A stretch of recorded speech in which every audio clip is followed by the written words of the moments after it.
This violent conflict will introduce you to a cast of memorable characters as you fight across the globe. Returning gunfire in the streets of Cairo. And crippling machines of war on the shores of Gibraltar. Welcome to the world of Battlefield 6. When it comes to the story of Battlefield 6, it is not expected to be an absolute outstanding video game story, but it is expected to be a basic, moderate game. There is not to be expected of high-class art or very special graphics, but a basic military storyline that can be produced.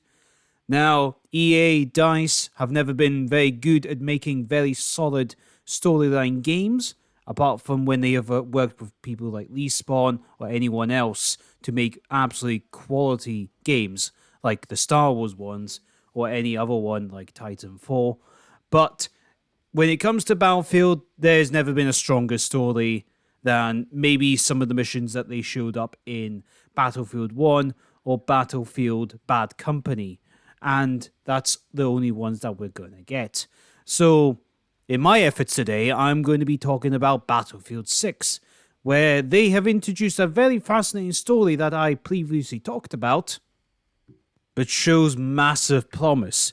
Now, with this video, I have not seen or played what this game can produce or what it can be. So this is more of a speculation video that should have came up before the game, but I've done a really good job of actually wanting to make this video and not watching what happens in the game. So we're going to be looking into all the details of Battlefield 6's campaign. Let's go. We interrupt our regular programming with an unexpected attack. private military operation known as Organisation militaire privée connue sous le nom de Pax Armada. Armada. A full-scale attack. NATO Secretary General Hawthorne Assassinated today. inside NATO's headquarters. Pax Armada军事公司 Pax operative behind the Issued Brussels. warnings to all NATO Close to him was quoted saying, A direct attack on NATO. Mobilisiert weitere mobilizing Operationen. further operations Nations are leaving NATO to join a new coalition with destabilize world security. Pax Armada. Are claiming responsibility Hostile forces invaded the British overseas territory of tracking Gibraltar. the threat from Pax. First of all, we need to learn the lore of this universe and where do we get our sources from. Some of them mainly come from the Battlefield website, Battlefield 6, to explain what is in the universe and what the world is that we're coming into. We have some sources from the fandom Wikipedia page, not very reliable at this stage, none of these things are, and they don't really explain too much of the story until probably the game comes out. And then we have the trailers themselves, the pre-release trailer for the announcement, the one that you saw, the actual announcement trailer, and the multiplayer trailer. So we should really look at what they explain the world to be in Battlefield 6 website. And here's a bit of the information that they've announced, and it reads as follows. The year is 2027, the world is on edge of chaos. After a high-profile assassination shocks the world, major European countries have left NATO while the United States and its allies grapple with the fallout. A massive private military corporation with no fear, deep pockets, and the latest tech fill in the power vacuum. This army is Pax Armada. What's left of NATO is wounded and battered, but Emirates have formed into hardened alliances determined to put an end to this threat. So we've already got the two main factions announced, Pax Armada and NATO, the two alliances of the world before an announcement of an assassination, which this is to be the NATO secretary to be shot and killed. Now, we will continue with what's going on with that story later on, but let's continue with what the website has said. Players NATO as key European powers withdraw from NATO, the world is left more unstable than ever before. The United States, the United Kingdom, and Egypt are here to defend what's left, with an army of soldiers driven by duty and honor. And then there's players Pax Armada, a shadowy coalition is ready to capitalize on the disruption, aiming to unstrap the United States as the world's leading superpower. Pax Armata has a massive private military corporation with deep pockets, the latest tech, and no government-led tape. They are hell-bent on using once-in-a-generation opportunity to seize power. And that isn't exactly the kind of position we're going to be forced into this campaign. An idea of a privatized military versus an all-NATO World War II power.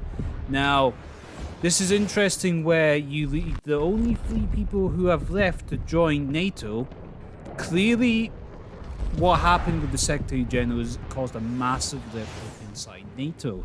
We'll explain what happens to this later on, but the fact that the United Kingdom, good old Britain, never fucking leaves America's side on anything, the United States and Egypt, of all people, these are the last 3 remnants of the NATO alliance, and everyone else has left. There is actually an in-canon reason, or if you want to connect the Battlefield games together, of why everything in the Battlefield universe goes the way it is.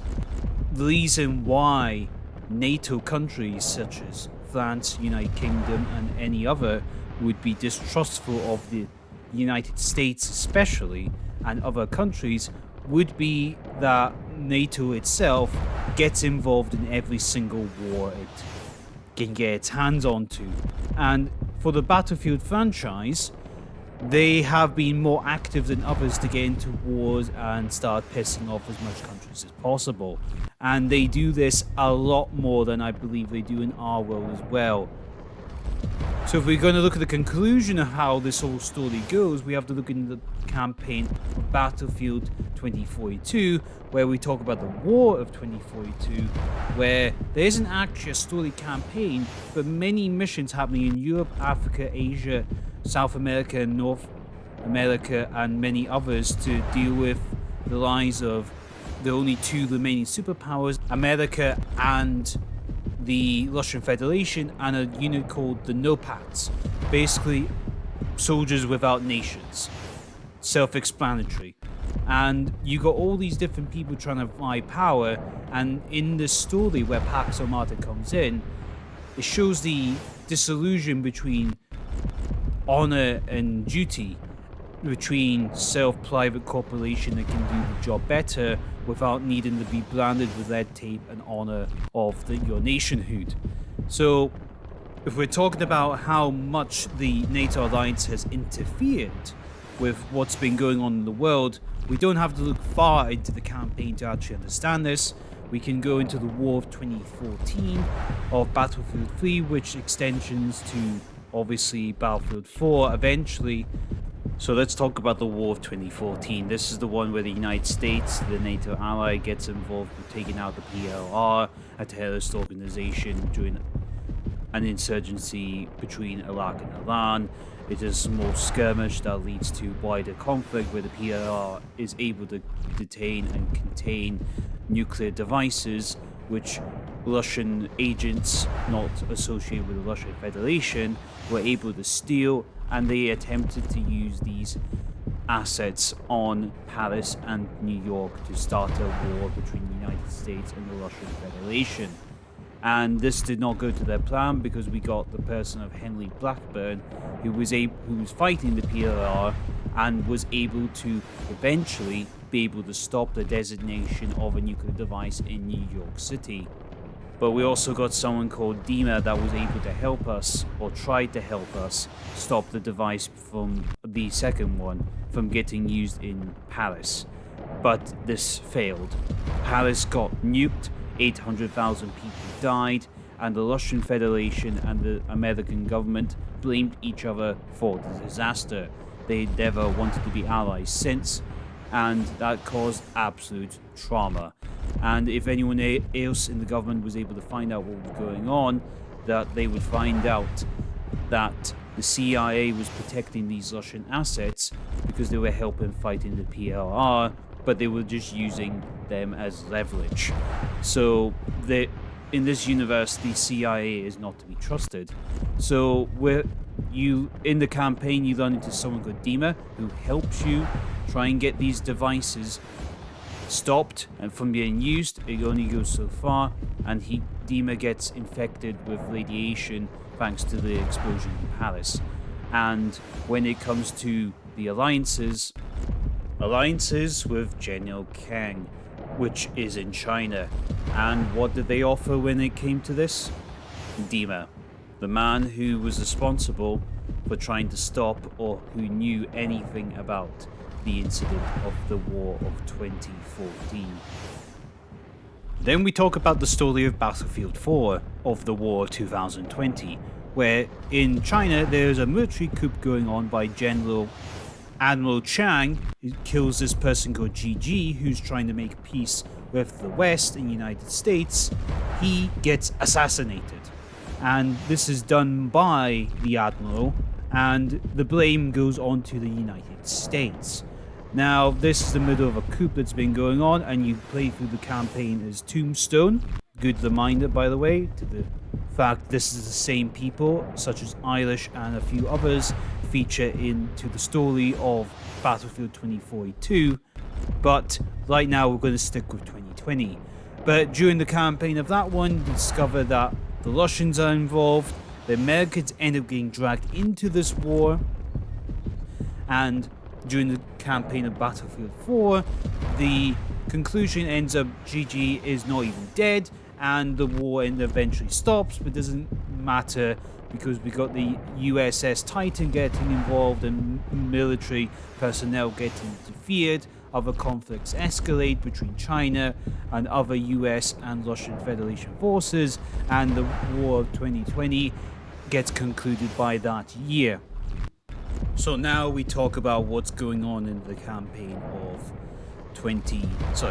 we talk about the campaign of Battlefield 6.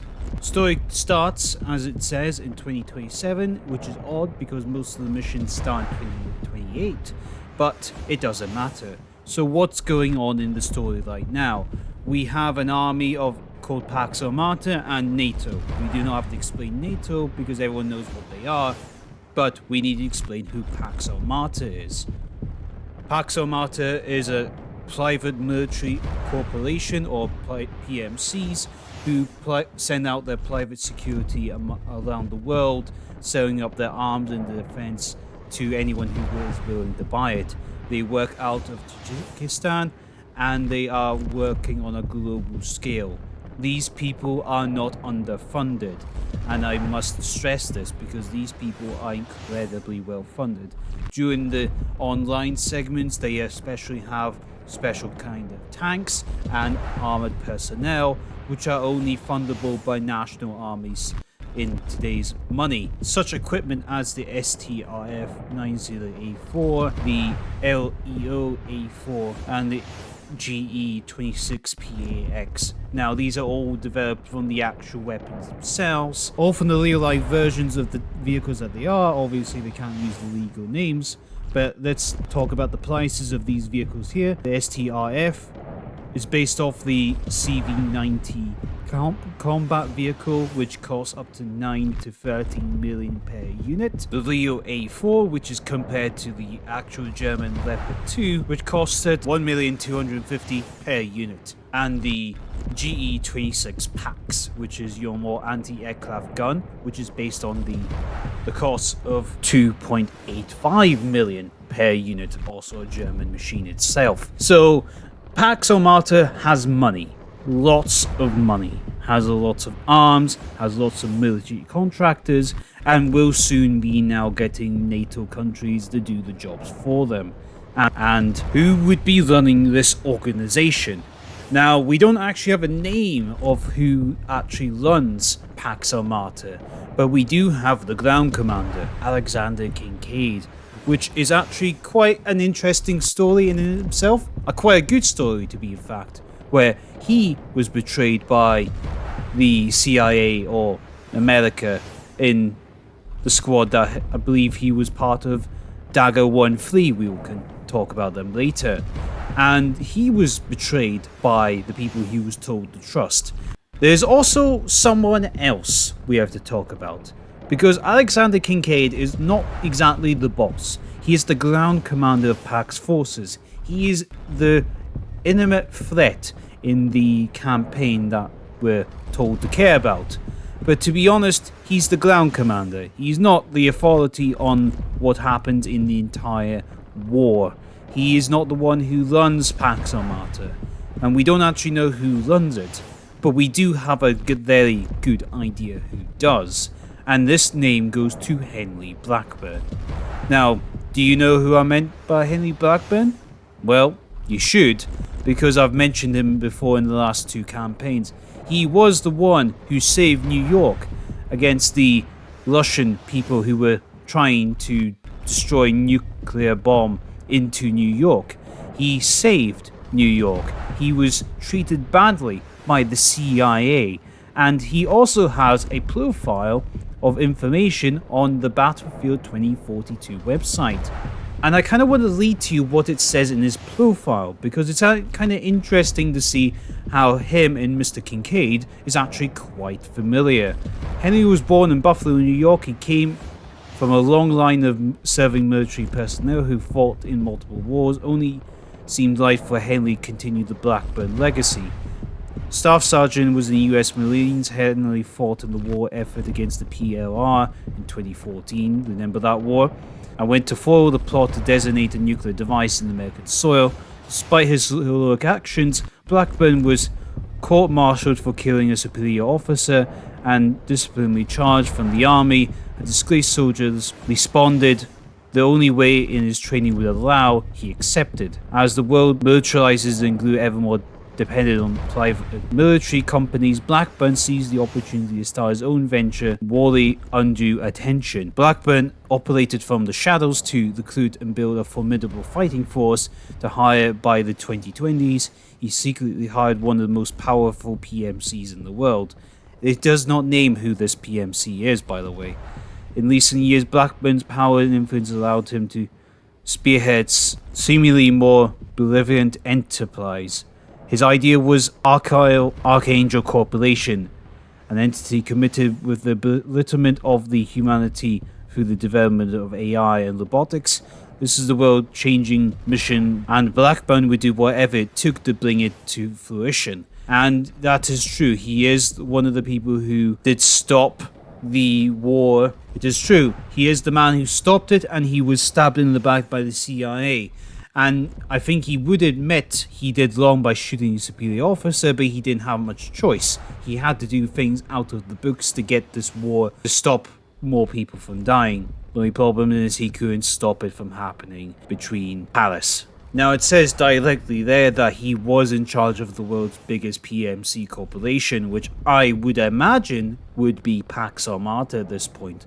And what happens in the story is clearly what he's trying to do, and he's using Alexander Kincaid, which they have both been betrayed by the CIA and the American government. They were stabbed in the back. So from that point on, you can see where Alexander and Blackburn can actually work together on this one, where Blackburn can be the corporation leader and Kincaid can be the ground commander of the forces. They have been both betrayed by the CIA or America in some form or another when they were trying to do the right thing.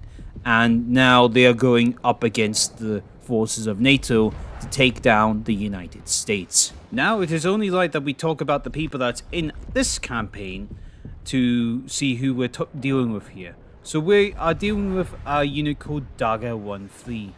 And I want to read the profiles of every one of these characters, because that's the kind of guy I am, where we get this explanation of who these people are in this campaign, because I think this is the more depth we're ever going to get into these people, apart from the story.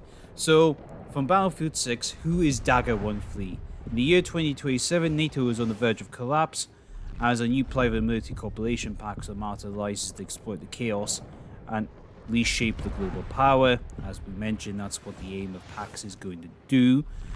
And plays a member of Dagger 1-3, a squad of elite US Marine raiders taking the fight to Pax Armata. Take that as you will, please. So we got Cliff Lopez rejecting his parents' wishes for him to go to med school. Lopez sought glory and venture on the field of battle with his heart in the sleeve, and as the squad support contribution, he'll never let Dagger 1 flee down. And I like how they actually gave them proper profiles. So his rank is Staff Sergeant, age 29, and born in Big Sur, California, his supported class. Dylan Murphy, a warfighter who continues the front lines over officer's career. Murphy's courage and strategic thinking makes him a vital member of Dagger as the team's engineer. He's a gunnery sergeant, age 33, from born Royal Oak, Detroit, and he is the class as the engineer. Now, this is the one I think is more interesting because this one's got history with Mr. Kincaid, Hadz Carter, a former high school quarterback who chooses the wilderness over fame in the Marines. Has recognized his athletic prowess and survival skills, ultimately joining the Marine Raiders, using to become the assault expert and the leader of the squad. He's the Master Sergeant, age 41, from Rochester, New York, and his assault. And then we get an interesting one. And now we come to an interesting character called Lucas Hemlock, a CIA operator with a largely reducted past. All that's known about Hemlock, he's a true patriot and willing to do anything for his country. And the interesting thing about this guy is there's absolutely no information on him. Rank unknown, age unknown, born unknown, class unknown. But he is for the CIA, and all you can say is just don't trust the CIA at this point. And I do like how he's got his own mask and he's trying to do a ghost thing, and you don't really know what to make of him until you play the game. So here's the last one. Simone Gecko Espana, I'm sorry. Gecko learned the hunt on her grandfather's farm, carrying her tracking experience into the military career. And Adeline Frantic, she becomes a special forces operator and the newest member of Dagger. She's ready to prove herself with squad's recon expert. So she's actually the newest one of the bunch. She's a staff sergeant, age 27, and from Lewistown, Montana, and she is staffed as recon. And to be fair, it's interesting to see what comes of these characters, if there's anything to be made from them at all. But it looks like there's a question of, I don't know, between the war of the CIA and the war of what everyone else's interests are. Because what happens with the world of Battlefield 6 is very interesting. So how does the world go into the state that it goes into, according to what is shown us to already? So, right at the start I mentioned that the Secretary General of NATO was assassinated, and we get to find out what did NATO do about this. Nothing. Absolutely nothing. And then we find out the corporation of the alliances that held since World War II have all fallen apart. There's nothing to claim, nothing to keep, and nothing to worth value anymore. Because NATO, when its highest ranking member is shot, they don't do anything. So the word might be everyone knows who did it, but NATO does not act. When it's funny, when NATO says someone attacks them, they go in hard, but nothing happens. So, yeah, that says a lot about NATO in itself, doesn't it? So, many countries leave. The whole list of them is listed here below. Spain, Portugal, France, Italy, Turkey, Albania, North Macedonia, Belarus, Montenegro, Slovenia, Hungary, and Slovakia. They have all left the NATO alliance. And the only ones left are the United Kingdom. Good on Blitz, never failed to disappoint there. Egypt, and the United States. The three strongest ones of the NATO alliance to keep itself going. So, the question is, what now? Well, when we go into the campaign, we actually start learning about what's going on because they were able to show people what the story could do. And what we end up finding is, well, Pax Armata invades Gibraltar. So this is where the conclusion of the real world starts actually interacting with itself, where Pax Armata takes over Gibraltar. It's clear that the reason they do this is because Gibraltar is the gateway to the Mediterranean and also a way to the oil fields quickest way to get through there through the Suez Canal, and the one way they can do that is by controlling Gibraltar. And the fact that Britain didn't join along with everyone else is exactly why they, invaded. Exactly why they invaded. Because the only way they know how to push things is through force. So clearly, when this all happened, this started in 2028. We know the campaign starts in 2027, but the first mission we actually get into is the Gibraltar mission of the 9 missions that we get. This is the 3rd mission in the story, but it starts on the 20th of March 2028 as Operation Gladius. This is the one where the United States comes in, or the NATO forces comes into Gibraltar, and actually goes into Gibraltar to take it back. Now, we do see a whole operation where they try and take Dagger 1-3 goes in, tries to take Kincaid out, who's leading the operation, but they were way too late for this one.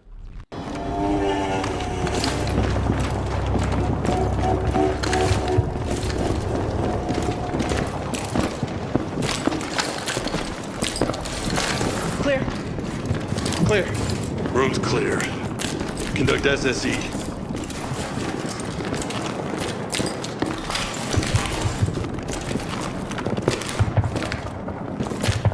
Fucker's gone!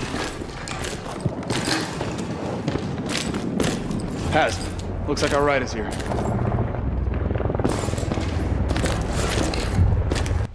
Then the story moves on to the 14th of June 2028, where we end up in New York City.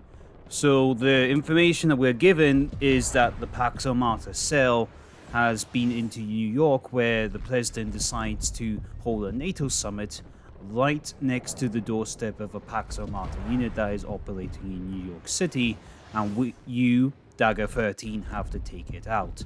But by the time you get to the operation things have changed. The story has something to tell you. Clear right. Ooh, look at this place. Clear. Stairwell clear. Looks like Kincaid's war room. Dagger actual to command. We found something big. Copy that, Dagger. Signal decryption is in progress. Forward to Murphy while we investigate. They bugged out in a hurry. No sign of Kincaid. Maybe he was never here. No, Kincaid's a ground commander. Likes to get his hands bloody. Lovely guy. Has. The strike. It's the warship. The Artemis. Kincaid planted a mole on board. Pax is planning to use her missiles against New York. Power grid's just the first step. Then it's bridges and tunnels. Then Midtown. Kincaid's gonna lock the doors and then blow the whole place up. Mills, you on this? Already scrambling NSF to the Artemis. God, we thought we'd covered all the bases. This is knock to Operation Horatius. We're calling time. Any stragglers go now. Your men are dead, Alex. Has Carter. Fucking hell. Look at you. Talking like we're old pals. Like nothing ever happened. Oh, fuck that. If I'd known you were alive, you know things would have been different. Well, the whole world's gonna look different now. Just takes a little shake of perspective. Once you see the US away from the outside, you see it's not at the heart of anything. It just eats everything. Oh, yeah?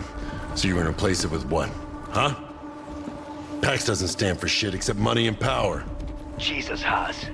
You never change. You can stand in the Empire State and talk like that with a straight face. But there's better freedoms to die for. People don't fight when they've been taught not to think. You got a team down there, right? Look them in the eye when they go, Has. It'll be more than you did for me. Kincaid? Damn it. Where the hell is he? Kincaid's running this strike. He'd need telemetry transmitters to help redirect the missiles. Mills. SIGINT is picking up chatter below you, but... We got something else down below us, too. Calling time, he said. Kincaid's planning to clean house. Guns up! And there you go. Kincaid was able to set a mole onto the USS Artemis, and they were getting plans to strike onto the United States. attacking bridges, attacking downtown, attacking the NATO summit that is happening in New York. A perfect plan which will be perfectly executed. And I have to say, what a line from Kincaid. People don't fight when they're told not to think. What a line, because it's so true. And whatever concludes to the story afterwards, the mission becomes successful. Clear!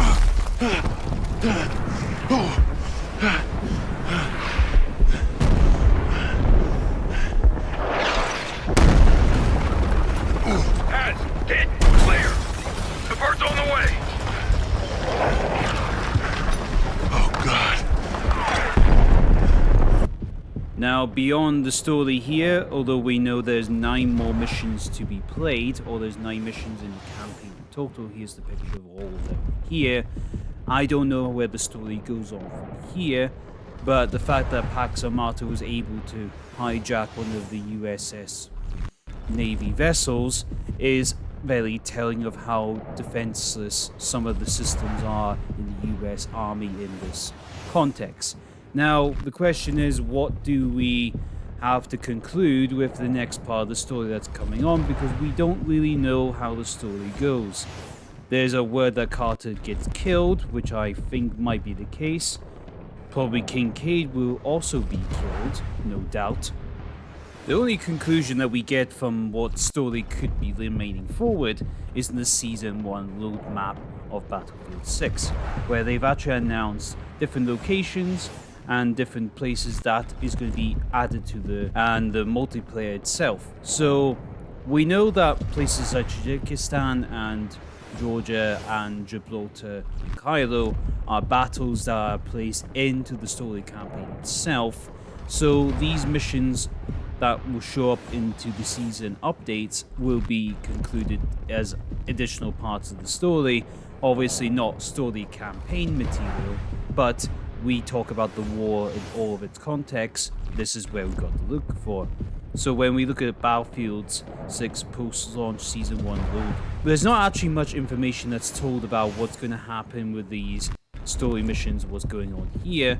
But we got 2 missions called Rogue Ops, which comes out on the 28th of October, the Blackwell Fields, and the November 18th of the Eastwood map. So those are the 2 maps, are the ones that we should care about. We don't need to care about the Winter Offensive, because that's just the Empire State map in snow form. That's all it really is. There's nothing special to it. But here's the description of the Blackwell Fields into the campaign of what's described on the website. Just as the fires of the war of the single-player campaign start to cool, Pax Armata double agents launched a series of attacks on NATO targets. These strikes began recently commissioned American air base in the California Badlands, which attacks an oil field, which isn't anything special. To be fair, it's just a nice map, but there's something probably interesting there with the name Blackwell. So it could be something to do with NATO intelligence or something. But there goes the next mission of, or the next map of California Resistance, or the Eastwood map. It says, as a part of a coordinated strike across the west coast of the United States, Pax Armata sleeper agents enabled into the Eastwood community, a sleepy affluent suburb connected to the golf course, were activated. And there's really nothing much more of the mission than that. Just, that's it. And there's not really much to it. And that's all we have for the story, to be fair, until we play the game, look at the story, and look at what the online campaign is producing. Now, I've looked very hard into the details of this one. I think we can safely say the story campaign does have elements that can do better, things that can do worse, but I think if I'm going to go further, it's only right if I play the game and talk about the context of all the wars of the story, because I do believe every single one of the Battlefield games is connected and should be talked about in this sort of universal term. So I hope you enjoyed it and stuck to the video to this long, and I hope to see you in the next one. Goodbye. War isn't coming. It's already here.